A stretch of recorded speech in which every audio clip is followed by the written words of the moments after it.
안녕하십니까. 저는 울산과학대학교 전기전자공학부 반도체응용과에 있는 오세현이라고 합니다. 오늘 저는 반도체 실리콘 웨이퍼의 에너지 밴드와 캐리어 형성 과정에 대해서 준비해 봤습니다. 실리콘 웨이퍼의 에너지 밴드 갭이란, 실리콘 웨이퍼의 에너지 밴드 갭은 원자 간의 상호작용에 의해 형성됩니다. 실리콘은 14번 원소로 그 원자 구조는 1s2, 2s2, 2p6, 3s2, 3p2입니다. 이러한 전자 배치에 따라 원자 내부의 전자는 원자 핵에 의해 강하게 결합되어 있습니다. 그러나 외부 전자인 3s, 3p2 전자들은 상대적으로 원자 핵과의 결합이 약하기 때문에 다른 원자와 상호작용할 수 있습니다. 실리콘 웨이퍼는 많은 수의 실리콘 원자들이 결합하여 형성되며 외부 전자들이 서로 상호작용하여 결합 에너지 밴드와 전자 공간 에너지 밴드를 생성합니다. 결합 에너지 밴드는 전자가 결합 상태일 때 위치할 수 있는 에너지 범위를 나타내며, 전자 공간 에너지 밴드는 전자가 자유로운 상태일 때 위치할 수 있는 에너지 범위를 나타냅니다. 결합 에너지 밴드와 전자 공간 에너지 밴드 사이의 에너지 간격이 에너지 밴드 갭입니다. 실리콘 웨이퍼의 에너지 밴드 갭은 실리콘 원자 간의 결합 상태와 전자 간의 상호작용에 의해 결정됩니다. 이 에너지 간격은 실리콘 웨이퍼의 물리적, 전기적 및 광학적 특성을 결정하는 중요한 요소 중 하나입니다. 실리콘 웨이퍼 에너지 밴드 갭 형성 과정입니다. 실리콘 웨이퍼의 에너지 밴드 갭 형성 과정은 크게 두 가지 과정으로 구성됩니다. 결합 에너지 밴드 형성 방법입니다. 실리콘 웨이퍼를 구성하는 실리콘 원자들은 서로 결합하여 결합 에너지 밴드를 형성합니다. 이 과정에서 실리콘 원자들은 서로 전자를 공유함으로써 결합 에너지 밴드 내에 전자가 존재할 수 있는 에너지 수준을 형성합니다. 전자 공간 에너지 밴드 형성입니다. 결합 에너지 밴드 내에 위치한 전자들은 서로 상호작용하면서 전자 공간 에너지 밴드를 형성합니다. 이 과정에서 결합 에너지 밴드 내에 위치한 전자들은 서로 가까워지면서 상호작용을 시작합니다. 전자들 사이에 일어나는 상호작용은 파울리 배제 원리에 따라 이루어지며, 이는 전자들이 동일한 에너지 상태에 존재할 수 없음을 의미합니다. 결과적으로 전자들은 서로 다른 에너지 수준에 위치하게 되고, 이들 에너지 수준이 전자공간 에너지 밴드를 형성합니다. 전자공간 에너지 밴드 내에서 전자들이 자유롭게 이동할 수 있는 에너지 수준이 존재합니다. 결합 에너지 밴드와 전자공간 밴드 사이의 에너지 간격이 실리콘 웨이퍼의 에너지 밴드 갭입니다. 이 에너지 간격은 실리콘 웨이퍼의 전기적, 광학적 및 물리적 특성을 결정합니다. 페르미 레벨은 실리콘 웨이퍼 내 에너지 밴드 내에서 페르미 레벨은 전자와 구조물의 전하 중립을 유지하는 데 중요한 역할을 합니다. 페르미 레벨은 전자 및 전자 공간 에너지 밴드에서 가능한 모든 에너지 상태 중에서 전자가 존재할 가능성이 높은 에너지 수준의 경계선입니다. 실리콘 웨이퍼 에너지 밴드 갭 내 페르미 레벨 형성입니다. 첫 번째로 전자 채움 상태입니다. 실리콘 웨이퍼에서는 전자가 전자 공간 에너지 밴드 내에서 자유롭게 이동할 수 있습니다. 이때 전자는 가능한 최저 에너지 상태를 차지하며 전자 공간 에너지 내에서 가능한 모든 에너지 상태 중에서 가장 낮은 에너지 상태를 차지하는 전자들이 존재합니다. 페르미 레벨 형성입니다. 실리콘 웨이퍼 내에서 전자가 모두 채워진 상태에서 추가 전자가 전자 공간 에너지 밴드 내에 들어오면 전자 상태는 페르미 레벨 이하의 가능한 상태 중에서 가장 낮은 에너지 레벨 상태를 차지합니다. 페르미 레벨은 추가 전자가 채워지는 가장 낮은 에너지 상태의 경계선을 형성합니다. 동적 평형 상태입니다. 실리콘 웨이퍼 내에서 전자와 전자 공간 에너지 밴드 내에 페르미 레벨은 시간적으로 변동할 수 있습니다. 하지만 전자와 전자 공간 에너지 밴드 내의 페르미 레벨은 언제나 서로 일치하여 전하를 중립 상태를 유지하는 동적 평형 상태를 유지합니다. 따라서 페르미 레벨은 실리콘 웨이퍼 내에서 전하 중립을 유지하는 데 중요한 역할을 합니다. 페르미 레벨은 전자 및 전자 공간 에너지 밴드에서 가능한 모든 에너지 상태 중에서 전자가 존재할 가능성이 높은 에너지 수준의 경계선을 형성합니다. 실온에서 인트린식 실리콘의 캐리어 농도를 구하는 방법. 인트린식 실리콘은 외부에서 어떠한 불순물도 첨가되지 않은 순수한 상태의 실리콘을 말합니다. 인트린식 실리콘의 전도도는 매우 낮으며 전자와 양공이 동등하게 존재하는 상태를 유지합니다. 캐리어 농도의 정의입니다. 캐리어 농도란 일정한 체적 내에 존재하는 캐리어의 개수를 말합니다. 캐리어 농도는 센티미터 -3승 단위로 표시합니다. 캐리어 농도의 계산 방법입니다. 실온에서 인트린식 실리콘 캐리어 농도를 구하는 방법은 온도 및 인트린식 실리콘에 적용한 수식을 사용합니다. 인트린식 실리콘의 캐리어 농도를 계산하는 가장 일반적인 수식은 다음과 같습니다. ni 제곱은 nc nv exp 가로 열고 마이너스 2it분의 ec 가로 닫고입니다.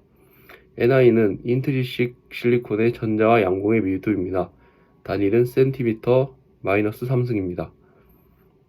nc는 전자 상태 밴드 상태 밀도입니다. 단위는 센티미터 -3승입니다. nv는 양공 상태 밴드 상태 밀도입니다. 단위는 센티미터 -3승입니다. ec는 실리콘의 에너지 밴드 갭입니다. 단위는 에너지 볼트입니다. k는 볼트만 상수입니다. 단위는 에너지 볼트 나누기 k입니다. 온도는 단위는 T는 온도이고 단위는 켈빈입니다.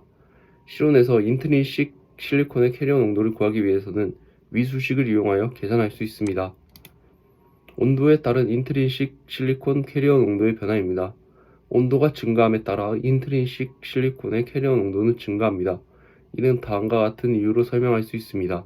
인트린식 실리콘의 전자와 양공은 서로 이온화된 원자의 결합에 의해 형성됩니다. 이 이온화된 원자는 온도가 상승함에 따라 더 많은 열 에너지를 가지고 진동하기 때문에 결합 에너지가 약화됩니다. 따라서 온도가 높아질수록 전자와 양공의 생성 속도가 증가하게 되며 따라서 인트린식 실리콘의 캐리어 농도도 증가합니다. 온도와 인트린식 실리콘의 캐리어 농도 간의 정략적인 관계는 볼츠만 분포 함수를 사용하여 나타낼 수 있습니다. 볼츠만 분포 상수는 다음과 같은 식으로 나타낼 수 있습니다. n은 nc exp 가로 열고 마이너스 kt분의 ecef 가로 닫고입니다. 여기서 n은 전자의 캐리어 농도, nc는 전자 상태 밴드 상태 밀도이고 ec는 에너지 상태 밴드 최소 에너지입니다.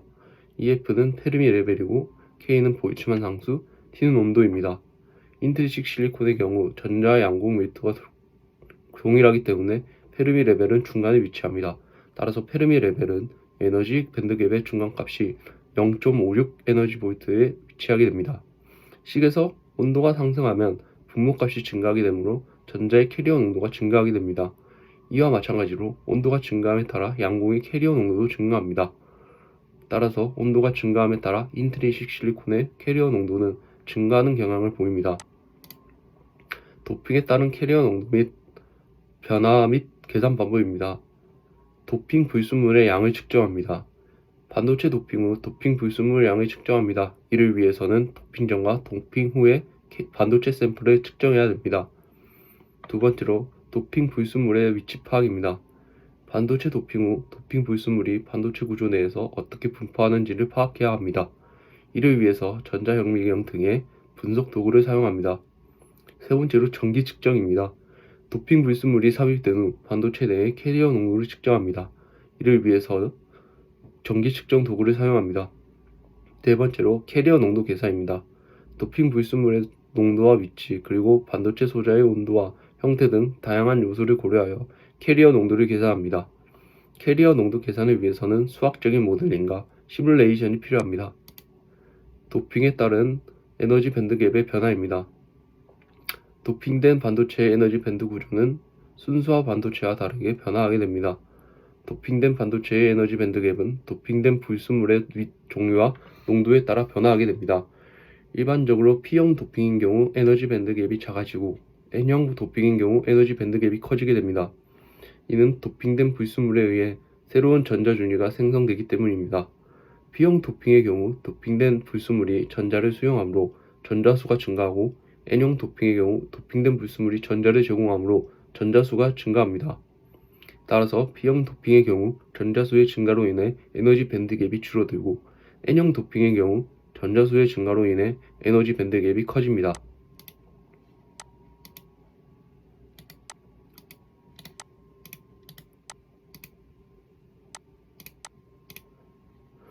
그리고 도핑된 불순물의 농도가 증가할수록 에너지 밴드 갭의 변화도 커집니다. 이는 불순물 농도가 증가할수록 새로운 전자 준위가 많아지기 때문입니다. 따라서 도핑된 반도체의 에너지 밴드 갭은 도핑된 불순물의 종류와 농도에 따라 다르게 변화하게 됩니다.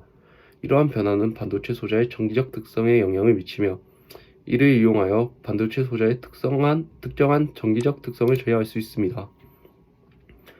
캐리어 농도가 도피드 실리콘 웨이퍼의 전도도에 미치는 영향입니다. 반도체 소자의 정기적 특성은 전도도와 관련이 있으며 전도도는 캐리어 농도에 의해 결정됩니다.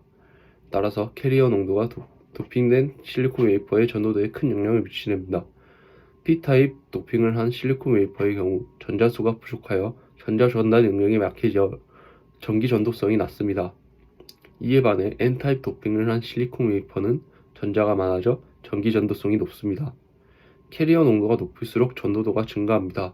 이는 캐리어 농도가 높을수록 전자나 양공의 이동이 증가하기 때문입니다. 따라서 도핑된 실리콘 웨이퍼에서 캐리어 농도가 높을수록 전도도는 높아집니다. 또한 캐리어 농도가 전도도에 미치는 영향은 도핑된 불순물의 종류와 농도에 따라 달라집니다. 일반적으로 도핑된 불순물 농도가 증가할수록 캐리어 농도와 전도도는 증가하게 됩니다. 따라서 캐리어 농도는 반도체 소자의 정기적 특성을 결정하는 중요한 요소 중 하나이며 적절한 도핑 공정을 통해 적절한 캐리어 농도를 유지하는 것이 중요합니다. 온도에 따른 도피드 실리콘 웨이퍼의 전도도 변화입니다. 온도가 증가할수록 반도체 소자의 정기적 특성은 변화하게 됩니다. 이는 반도체 내부의 캐리어 농도와 이동성이 온도에 의해 변화하기 때문입니다. 온도에 따른 도피드 실리콘 웨이퍼의 전도도 변화는 다음과 같이 관계를 가집니다. P타입 도핑된 실리콘 웨이퍼의 경우 온도가 증가하면 전도도가 증가합니다. 이는 온도가 증가함에 따라 도핑된 불순물의 이온화 비율이 증가하게 되고 캐리어 농도와 이동성이 증가하기 때문입니다. N타입 도핑된 실리콘 웨이퍼의 경우 온도가 증가하면 전도도가 감소합니다. 이는 온도가 증가함에 따라 캐리어 농도와 이동성이 감소하게 되기 때문입니다. 이러한 온도 변화에 따른 전도도의 변화는 다음과 같은 수식으로 나타낼 수 있습니다. 감마 T는 감마 0 exp-kt EA 가로닫고입니다. 여기서 감마 T는 온도가 T일 때 전도도를 나타내며 감마 0은 온도가 0켈빈일 때 전도도를 나타냅니다. EA는 활성화 에너지로 도핑된 불순물에 의한 캐리어 생성과 관련된 에너지를 나타냅니다. K는 볼츠만 상수입니다. 따라서 온도에 따른 전도도 변화는 활성화 에너지와 온도에 의해 결정됩니다. 이를 이용하여 온도 범위 내에서 전도도 변화를 예측하고 반도체 소자의 동작을 최적화할 수 있습니다. 이상입니다.